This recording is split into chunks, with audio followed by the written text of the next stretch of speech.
Ecclésiaste chapitre 1er. Parole de l'Ecclésiaste, fils de David, roi de Jérusalem. Vanité des vanités, dit l'Ecclésiaste, vanité des vanités, tout est vanité. Quel avantage revient-il à l'homme de toute la peine qu'il se donne sous le soleil?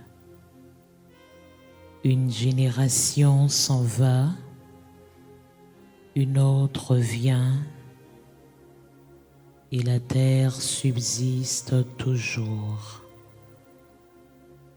Le soleil se lève, le soleil se couche, il soupire après le lieu d'où il se lève de nouveau. Le vent se dirige vers le midi, tourne vers le nord, puis il tourne encore et reprend les mêmes circuits.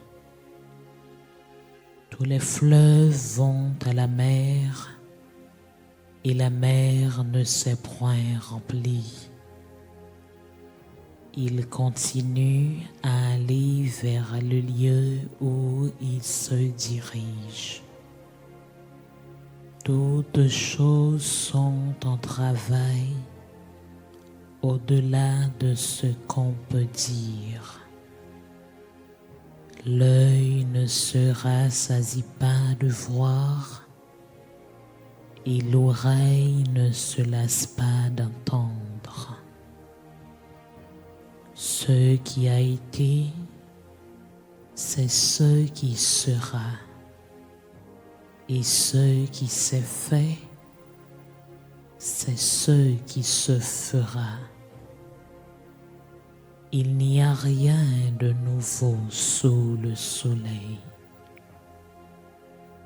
S'il est une chose dont on dise, vois ceci, c'est nouveau, cette chose existait déjà dans les siècles qui nous ont précédés.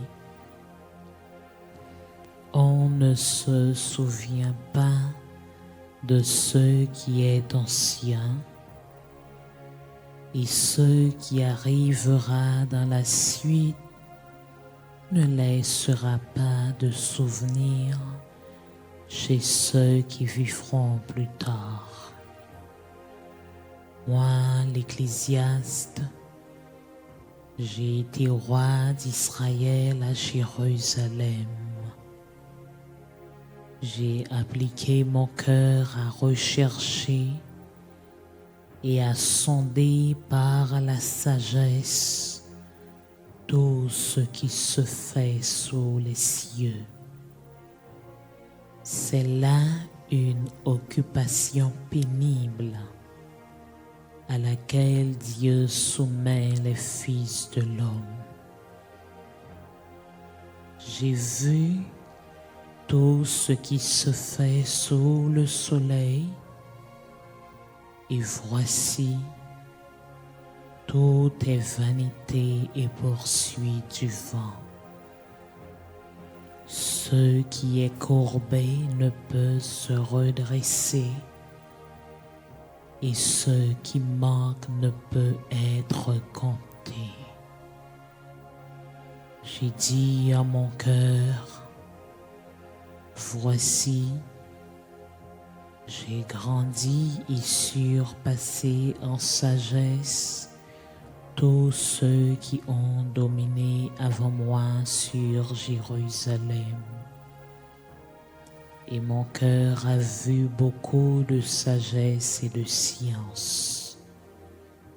J'ai appliqué mon cœur à connaître la sagesse et à connaître la sottise et la folie. J'ai compris que cela aussi, c'est la poursuite du vent. Car avec beaucoup de sagesse, on a beaucoup de chagrin. Et celui qui augmente sa science augmente sa douleur. Parole du Seigneur. Amen.